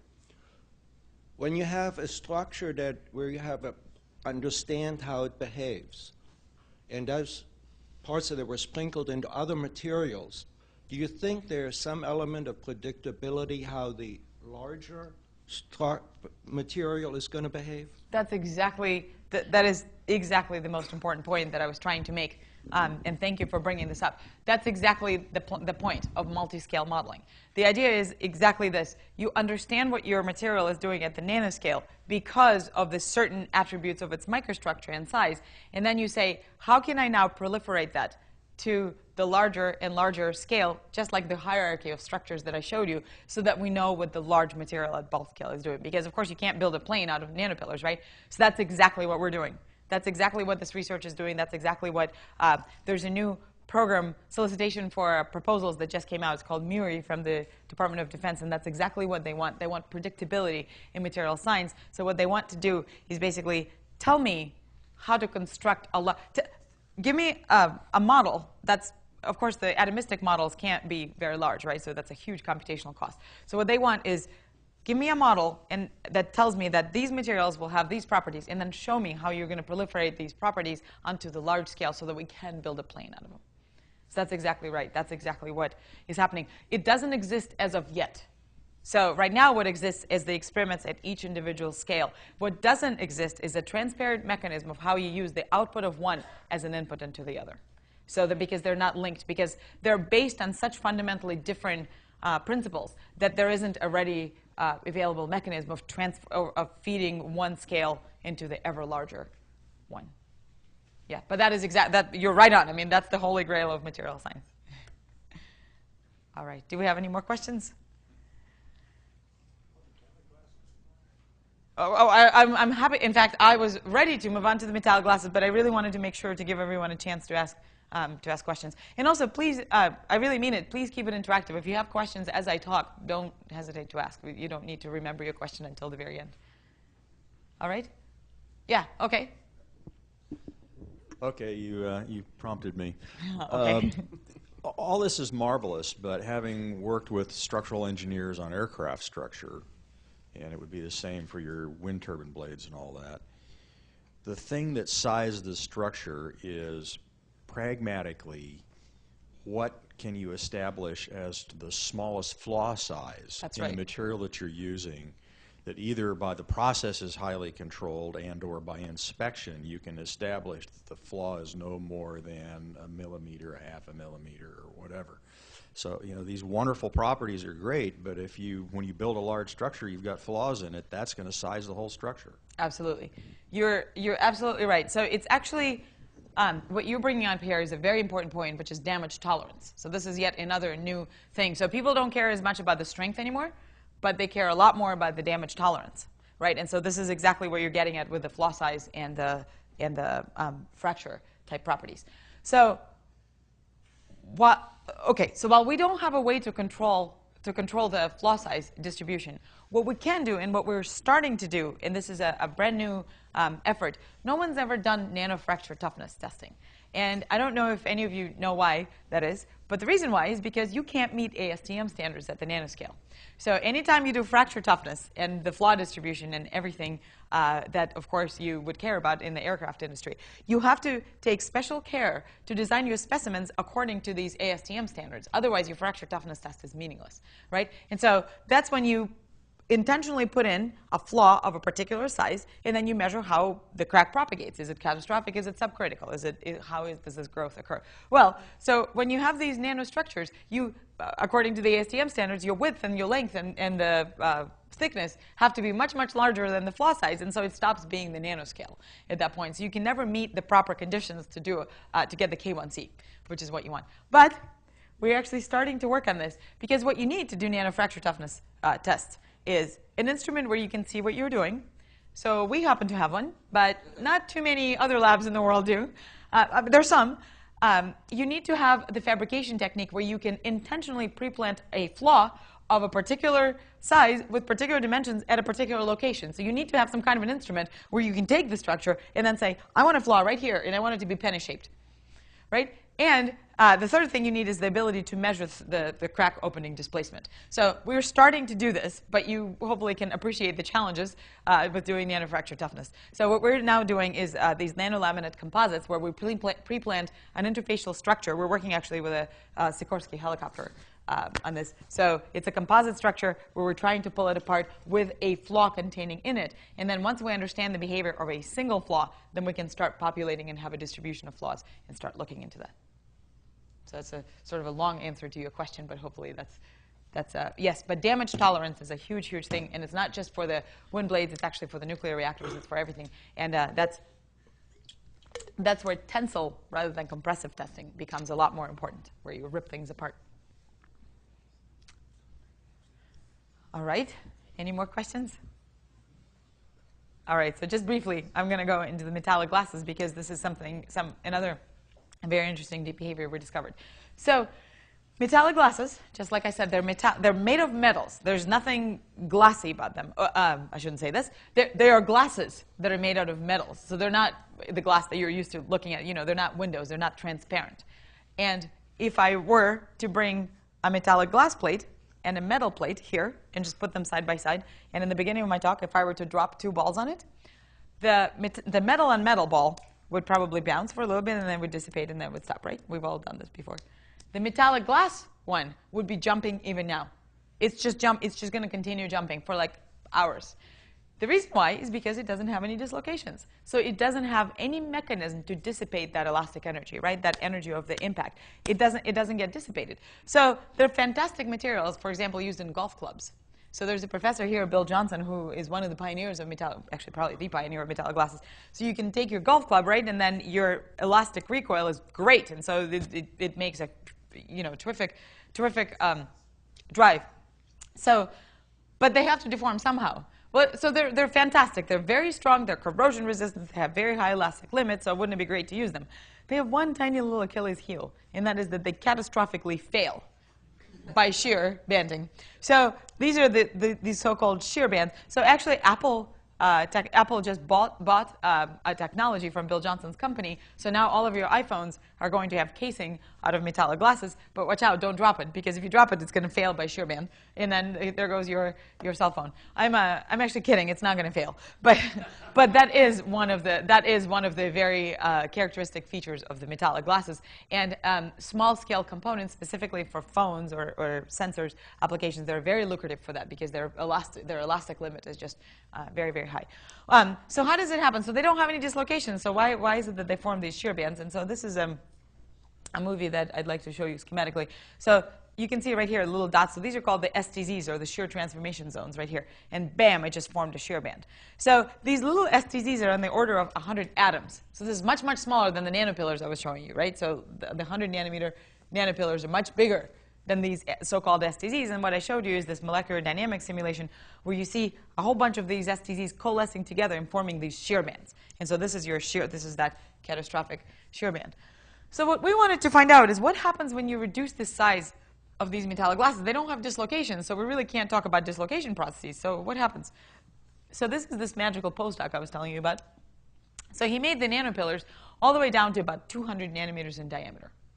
Okay, 200 nanometers, that's small. That's tiny. And so there he is testing it in tension, and he pulls it up, and there you go. Catastrophic shear band, 45 degrees, exactly what you would expect. If you take any kind of a brittle material, you pull on it, it does this kind of a stress strain curve. It shows elastic loading and burst. Elastic loading and burst. There's nothing interesting. Rips it off. This is the top view of the fracture surface. There's this characteristic vein pattern, something that you would very much expect in metallic glasses. Same thing happens with compression of Nano-pillars. It forms these shear bands. Nothing interesting. You look at the strength as a function of size. Nothing interesting. Well, I mean, maybe this is a little bit of a size effect, but nothing to shout about. I mean, this is not a log-log plot. This is nothing. So we were pretty much ready to give up and go home. We basically said, OK, you know what? Metallic glasses are just really not all that interesting at the nanoscale. Until I convinced him. I had to do some serious convincing here and arm twisting to make a structure that's only 100 nanometers in diameter. So here's your metallic glass Nano-pillar. This is a movie, a Cemento movie that I'm playing right now. And look in particular at this section. So this is 100 nanometer diameter Nano-pillar. You can see that here's the scale bar. This is 500 nanometers diameter. So let's look at the stress strain curve. The stress strain curve here doesn't very much look like elastic loading and burst, does it? In fact, it looks kind of like, if any of you have ever tested any metals, it looks kind of like it's forming a neck. That's what would happen if you took a rod and were to pull on it by yourself. This is the kind of stress strain curve that you would see. And look at this particular region right here. Kind of thinning out, huh? Maybe forming a neck. Wait a minute, metallic glasses aren't supposed to do that. They're kind of like a ceramic. And if you don't believe me that it's forming a neck, I'll show you. So here are some of the still frames taken out of during this movie. And right here, you can see this neck forming right in there. And only then does it fail. So if you were to convert this into stress strain, so I see you just ripped it up, stress strain curve, you see something that has ductility. We got 25% of ductility out of this guy. These guys are brittle. Remember how I said that they just fracture, right? It's elastic loading and burst. Once you're done with elastic loading, you're gone. It's over, game over. but not so much when you make it be 100 nanometers in diameter. So it turns out that these things become stronger and ductile at the nanoscale. Talk about a complete reversal of mechanical properties. So these metallic, well, so of course, the next question is, why does that happen? So we have some theories. These are TM images of these metallic glasses. So what these little rings show you is that there's nothing diffracting, or rather that there's everything diffracting. So remember when I showed you the transmission electron microscopy? That's how you can tell what your microstructure is. There are little dots. These are diffraction spots that are produced by the electrons.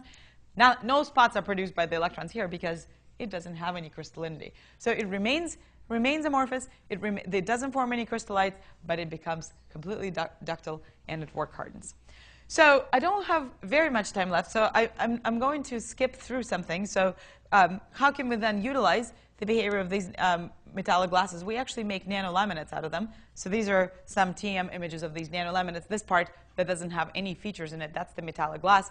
This part is the nanocrystalline copper. So we make different kinds of composites that we're hoping to test their fracture toughnesses. So we make these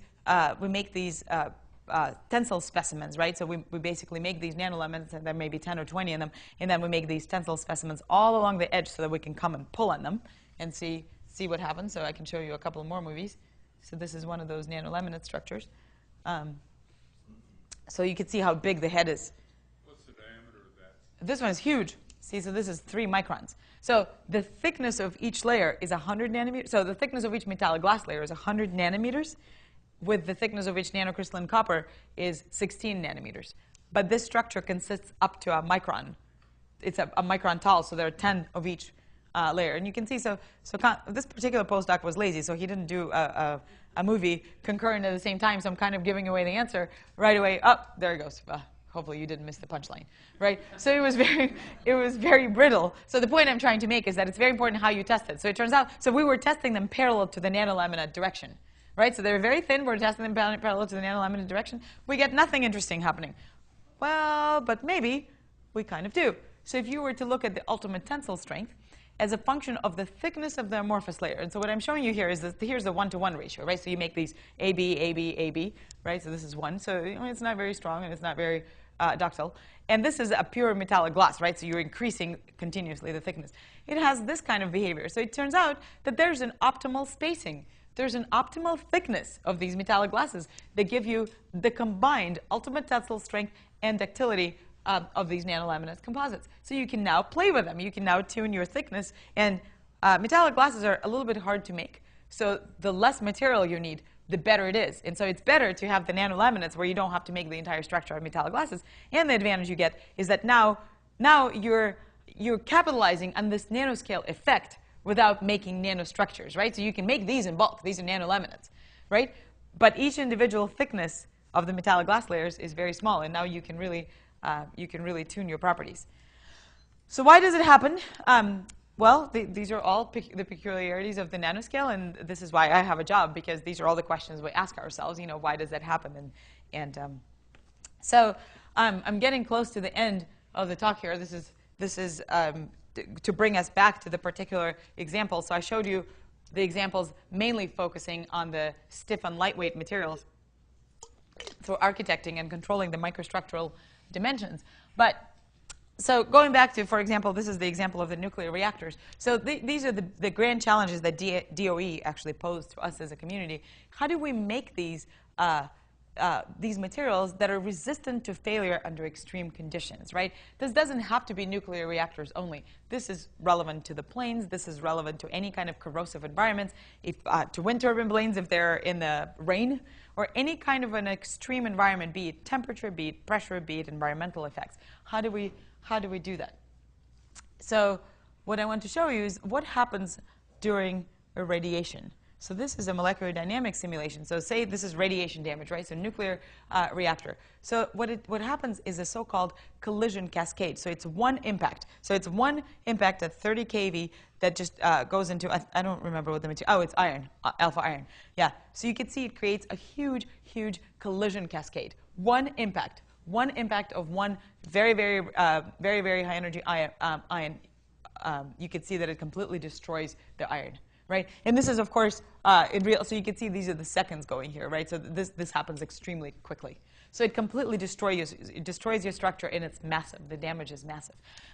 These are all the different colors here correspond to the different crystalline defects. So the idea is, the question is, how do we? And these are the demands that are going to be placed onto all the nuclear reactors. And these are the things, all the bad things that can happen, basically. So it goes all the way from the embrittlement due to the radiation-induced precipitation, all the way to the swelling, and all the way to forming helium bubbles inside of these. So one of the necessary byproducts of radiation damage is the creation of helium bubbles inside of your material. And these helium bubbles, the helium can't diffuse. It can't go anywhere. So it stays in there, and it completely embrittles your material. So it just blows up. That's part of the reason why the Fukushima reactor didn't withstand all this damage. So what do we do? So this is just some of the schematics of what happens. I'm not going to go through it. So what we can do is we can get very creative. We can nanostructure our materials such that we create special interfaces, like those nanopillars I showed you between the copper and the iron. It turns out there's special properties about the interfaces that can absorb this radiation damage. And that's what I'm showing here. We actually have a collaboration with the Los Alamos National Lab. And so what they do there is they create these copper niobium interfaces. So here you go. These are these nanolaminates. And it turns out there's something special about these materials, that it captures that the interface itself captures the damage. And so what I'd like to show you is a video from, this is my friend, Mike. Oh, I'm going to. I am a new professor at Material Science and Engineering. Oh, can you make this? On designing materials for extreme environments. Extreme environments are instances of extremely high temperature or high stresses, radiation damage, all kinds of grueling conditions under which materials have to survive, especially in energy applications. My work focuses on designing materials to withstand extreme environments. Conventional engineering alloys sustain severe damage when irradiated, but specially designed nanocomposites that contain a very high volume fraction of interfaces can absorb damage as it's being created, recombine it, and cause a material to self-heal. The movie that you're seeing is showing how we do that in the case of radiation damage. That means that a material that's operating under extreme environments and contains these sorts of interfaces is not going to become more brittle. It's not going to corrode as fast. It will be able to remain in operation for a longer period of time and operate in a reliable way. Okay, thank you very much. Did you hear most of it? Hopefully you did. So that's the idea. The idea is that we can now get really creative with how we make these interfaces so that they can self-heal. We can create materials that can withstand the radiation damage by absorbing it and then self-healing. And so where do we come in with our nanopillars? So just like I showed you before, what we can do. So this was all very nice, and Mike Demkovich is a great colleague and a very good friend of mine, but these are all computer simulations. So it's very nice that we can play with atoms in the computer. It's very important, but you know, as an experimentalist, it's not real until you can show it in a real material. So this is what we do. So we create these nano-pillars, just like you saw before, but now we make them contain exactly the interface that you want. The advantage of that is that we can now study the effects of radiation on that one particular boundary.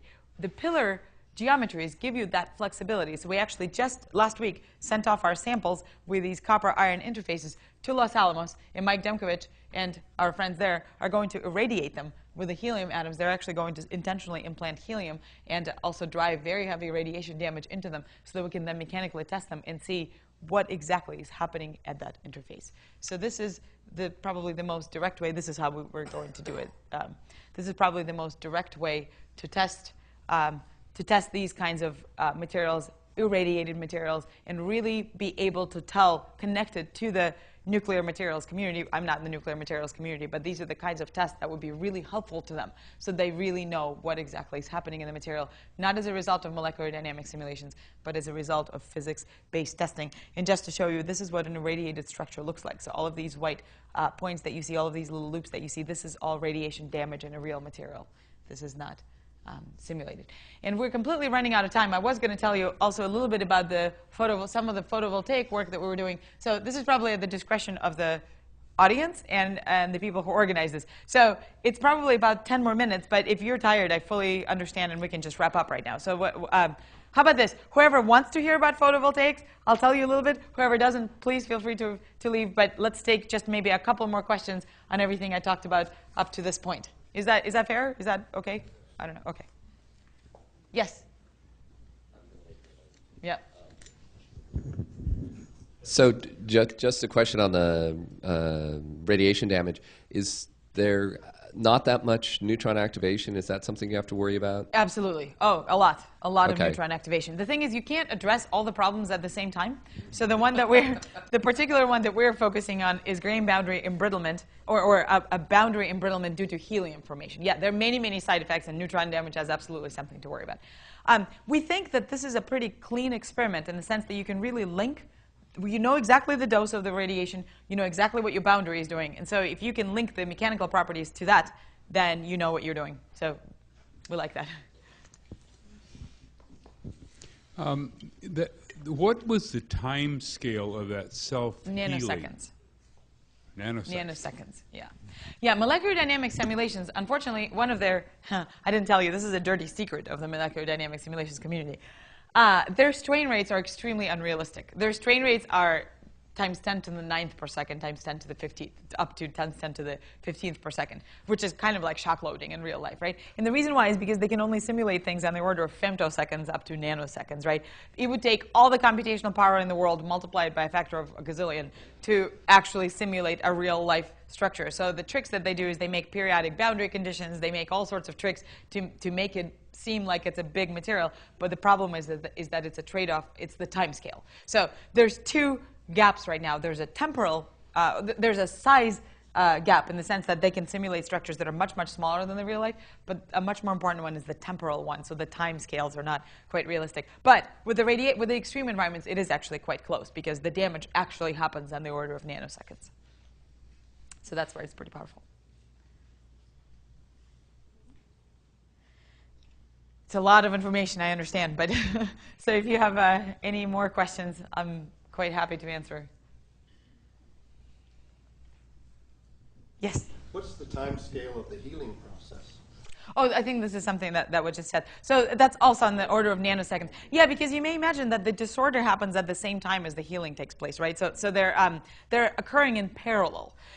The structure is also not fully healed, but it's happening dynamically at the same time, right? So that in the result, you get a structure that's not so radiation damaged.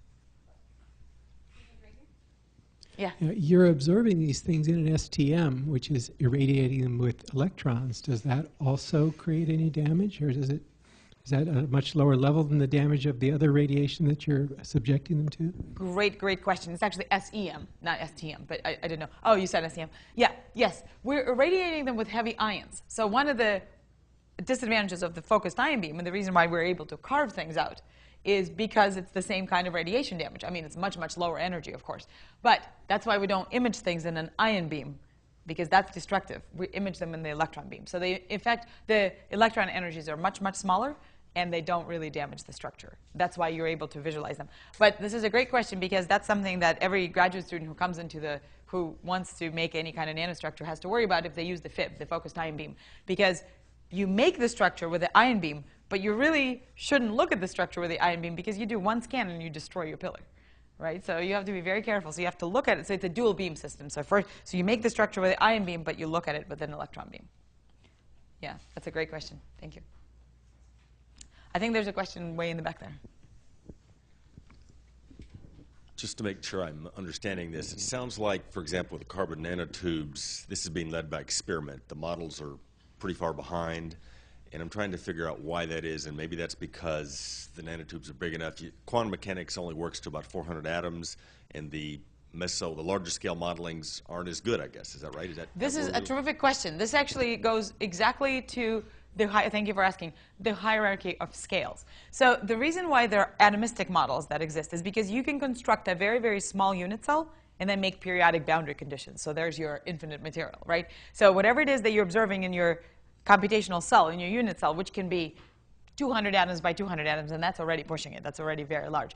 You can look at the fundamental processes that are happening and say, this is probably what's happening in the large-scale material, and now you have large-scale experiments, and so now you can link them together, part of the strain rate. So the strain rate issue is there. When you go to the carbon nanotubes, it's not clear at what scale to model them, because you can't quite do continuum, because they're not continuum, right? I mean, they're discrete carbon nanotubes. You can't really do discrete carbon nanotubes because that's the behavior of only one carbon nanotubes, but now you have this deeply penetrating network. You can model a single carbon nanotubes with a single nanotube with no problems. Many people have done this. This is a very easy problem for molecular dynamics. But how do you put all of them together? And how do you know what it looks like? And what's the density at which you do it? It's just such a not... that structure is not so amenable to being fully characterized like the very nice crystals are. And so it's not clear at what scale to model it. And this is where we could do all of them, but how do you link them together? So what we've been, so basically there are atomistic simulations, and then there are continuum FEM simulations, and then there are these coarse graining methods. There are many different tricks that the modelers are doing now. And then there's, of course, the very large-scale optimization models. But how do you use the output of one as an input into the other? That we're not ready for yet. So that's why, yeah. So when we did our model, we chose mesoscale. We intentionally chose mesoscale, which means that there are certain assumptions that are not true. But we said, you know, this is our first order model, appears to capture the behavior, so there's clearly some merit to it. But yeah, in the carbon nanotubes, we're way behind. Crystal structures, we're getting there. Yeah, I'm not sure how to phrase this, but there's a latent heat, is there not, between the glass and the crystal form? And how does that latent heat pertain? In the nanolaminates? Yes. So how does that latent heat pertain in scale to like the energy of the defects or its ability to respond? Mm-hmm. So, okay, so this is actually, I think I'm going to rephrase your question a little bit. So when you form shear bands in the metallic glass, that's when you, in fact, there's a huge controversy going on right now because there's some evidence of melting in the metallic glass, inside of the shear bands when they deform. And so some people, although I think they're losing right now, some people have suggested that it melts. It actually creates these little tiny bubbles. And so the idea was that it heats up so much locally because of the released heat, so you're converting the stored elastic energy into the heat energy within the shear band, so that the temperature rise within the shear band may be sufficient to actually melt the material. It seems like that's probably not the case, but it does flow somewhat. In the nanolaminates, the thickness of each metallic glass, if you may remember, was 100 nanometers or below, so it doesn't form shear bands, because that's what we showed in our experiment, is that when you get down to 100 nanometers, you now prevent the shear band formation. And so in our particular nanolaminates, with the thicknesses at 100 nanometers and below, you don't form shear bands, so there isn't any heat exchange going on. But if you were to make it thicker and you were to form a shear band and it would go into the interface, what would likely happen is that the shear band would get arrested at the interface. And so all of that would be absorbed by the nanocrystalline layer. And so whatever the temperature rise was, it would be completely absorbed and it would be quite negligible because it's copper, it's a metal, right? So now if you put some polymer in there, that heat may actually do something to the polymer. But it would be on the order of 1/10 of a degree. So it's not enough to actually alter the material. Yeah, very good question. Are you kicking me out? I'm not kicking you out. I just wanted to give folks the opportunity. To leave, that's right. We have about 20 minutes before our next speaker, so there are some refreshments outside and restrooms to take a break. But Professor Greer has graciously agreed to either answer questions or continue to present maybe about the solar bag for people who are interested. I mean, this has been a long time, so please feel free to go get refreshments or do whatever. I'm happy to talk about photovoltaics if people care to listen, or I can just stand here and I think the demand is overwhelming, so if you're willing, we greatly appreciate it. Sure. Yeah, I can definitely stay a little bit longer. Okay, so this is the last, yes, I even pointed out that this is the last example. So we have been working quite a bit. So you probably heard Harry Atwater. Some of you may have heard yesterday. So we've been working with his group and with Nate Lewis's group actually quite a bit on these photovoltaic cells, the microwire photovoltaic cells. So I won't spend too much on the introduction here, but of course we all know that solar energy is a really great viable option for at least somewhat contributing to the replacement of fossil fuel reliance. So these are some pictures of portable solar bag. One feature about this and this roll-to-roll manufacturing that's not present now is that these are flexible, right? So if you take these solar cells, this is what I was mentioning before, the single crystalline silicon panels that you install on the roof, they're great, they're quite efficient, but very heavy and brittle, and you can't put them on the back. So wouldn't it be great if you had some solar cells on your clothes? And people have done this before, right? So you just walk around in the sun and you power up your iPhone. So this is actually the latest, greatest NREL information. And so I'll walk you through. It's a very busy plot, so you don't need to pay attention to everything here. But this is what it shows. This is the percent efficiency. So of course, all the solar companies are now in this race, right? They're, well, I can beat you, you know. So they're getting, I think the record efficiency is now at about 36% or something like that. Everything in blue is the single crystalline solar cells. And these are all the different companies and labs that are doing this. This is all the blue stuff. So these are crystalline cells, all in blue. So that's where the efficiency is. So you can see the efficiency is very high, flexibility, not so much, right? Silicon, not flexible enough. So now let's look at the organic cells. So the alternative to these single crystalline cells has been these photovoltaic, the flexible ones, right? So you can roll them up, for example. And they generally, the materials that you can roll up, they're generally organic. So you would use polymers, right? So you would drip them out of a pipette, and you would have a semiconducting polymer that you can do this with. So these are the little orange guys over here. Yeah, their flexibility is very high, but unfortunately their efficiency is very, very low. And also they're very susceptible to effects like humidity, or to the effects like, you know, it's a solar cell. It has to be outside. You probably don't want it to be susceptible to the humidity, right? So what you really need is some combination of the two, where you have the efficiency up, but you also have the flexibility up. And this is where the silicon microwire array comes into play. So maybe Harry already showed this, maybe he didn't. So, oh, great. So I'll do this very quickly. So basically they grow, and now we grow them together with our lab. So this is my student Claire does this. So she grows these silicon microwires. Then they embed it into a polymer, and there are different tricks for how you can embed them, and I'll show you what we do with this. And then you stick them in the polymer, and then you flip it upside down, and now they're all embedded in there. And so here's the schematic. So here's the idea that you basically have now decoupled your absorption length and the exciton splitting distance. So this is why you orthogonalize them, right? So you have a very deep solar absorption length, but the travel for each carrier traveling to out of the microwire is very short. And so that's why these the efficiencies of these cells are actually relatively high. So, but the one thing that hasn't been explored at all by their groups, and this is what we're starting to do right now, is, okay, so these things look like a hairbrush, right? Or a hedgehog, effectively, right? So a whole bunch of things that are sticking up in a flexible substrate.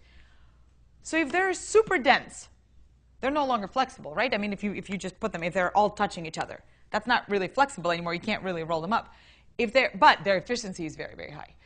If you make them be sparse, then the efficiency is not very high. They're very flexible, right? Because then it's just a polymer, effectively, that you're rolling up. But the efficiency is not quite up there. So what are these parameters, you know, things like wire diameters, height, and density? How far do you embed them? None of that has been explored. So how do you actually optimize your cell, right? So it's a great demonstration that you can get some solar efficiency. But can we somehow arrange them? So for example, if you periodically arrange them into some kind of an array versus just random distribution, does that make a difference? So these are the kinds of questions that we're asking, and that's what we're working on. So the first question that we're trying to answer is this. Say you make the cell, you roll it up. So the idea is that you roll it up, right? So you make the cell, you roll it up, and then you put it on your shoulder, and you walk over somewhere, and then you unroll it, or even ship it on a plane or wherever it needs to go, and then you unroll it. How do you know it still works? You just rolled it up, right? We don't roll up single crystalline silicon, but these you roll up. How do you know it still works? So that's what we're doing with these. So this is the question we're trying to answer. So this is the flexibility. So I'm plotting two different things here. So this is the day-integrated absorption spectrum. So this is the green, right? So as a function of density. So this is effectively their efficiency as a function of density. So the more dense they are, the higher the efficiency.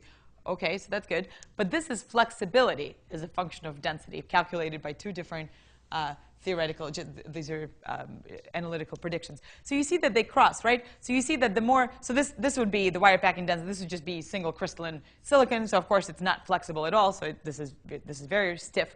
And this would be the most flexible when you would have just the polymer. So somewhere they would cross. And so this would be your optimized point, right? This is where you can get the maximum bang for your buck in terms of the efficiency while still retaining some flexibility. That's the point where we want to get to. So that's one.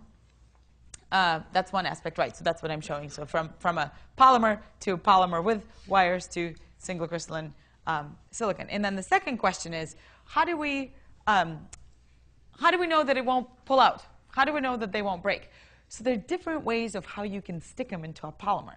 So the way they've been doing it all this time is that they just spin some PDMS. It's this polymer. It's very easy to play with. And you just stick them in there, right? So quick and dirty, it works. But you know what we can do? We can actually manipulate the chemistry. And so what we can do is we can actually functionalize these silicon wires with the molecules that we want. And therefore, we can either push away the polymer or we can stick it to the wire. So therefore, what we want to do is basically manipulate its interfacial strength. Right? So say, for example, if they're wired like Christmas lights, which they're wired in parallel, it's OK if one of them gets pulled out. Right? And so what you want to do is not damage the matrix, but allow the wires to easily be pulled out of the matrix, because you won't really lose your electrical current, but you won't destroy the structure.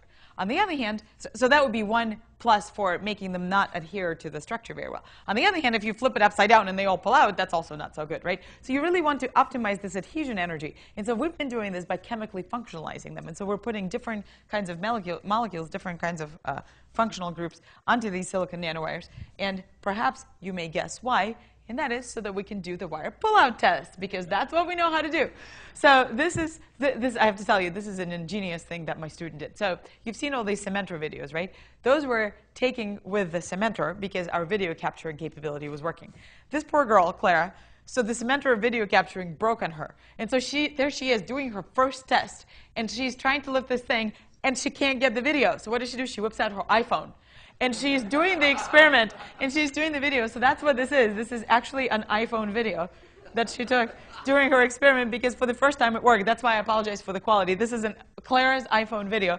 So you can see that here's this wire that she now fibbed into these little grip configurations. It's making you seasick. And she's generating this stress-strain curve, and she's pulling it out. Do you see? She's actually pulling it out. This thing is big. So this is the matrix with all these things sticking out. Another reason why the quality of the movie is not so good, it's not the iPhone, it's because it's charging. The polymers are not conductive, right? And so it's charging. So you can see she's pulling it out. See how far it's come out? Up, and there it just did this, right? So it just fractured right at the interface. Right? So she's pulling this out. So what we're learning is basically, what is this adhesion strength? We can correlate the stress strength curve with what happens here. What is the force of friction? Does it re-stick? Is it stick, slip, or does it just pull out really, really readily? No one has ever answered questions like, no one's ever asked questions like these before, right? So these are the kinds of things that we're learning on these flexible photovoltaic devices, is basically, what happens if we pull out a wire? Does it readily come out? Does it not? So it seems like it's working against friction. It seems like the first thing that happens is that you sever all of these bonds, and then all of these you're working against the frictional force between the wire and the polymer. But what's neat is that it pulls out cleanly, which means that it breaks at the interface and not elsewhere. If the polymer stuck really well to the wire, what would happen? You would rip it out with some polymer residual on it, right? So you would rip it out with the remaining polymer. But in this case, it's very clean. So that's what you see here. So this is what Clara has been doing. So from that, you can actually calculate the fracture energy. You can calculate the work of fracture. And now what we're doing is chemically modifying these surfaces to convince the polymers to either stick better or to not stick at all, so we can actually understand what is the mechanism by which they stick. And with that, I'd like to end. So these are all the wonderful agencies and people who have been willing to give me money to do all this fun stuff. You, of course, can all read. So hopefully I was able to convince you that it's very important to recognize that material characterization needs to happen at the appropriate level, at the appropriate scale, and there's really a tremendous potential for utilizing materials at these appropriate scales in all sorts of sustainable energy applications. And thank you very much.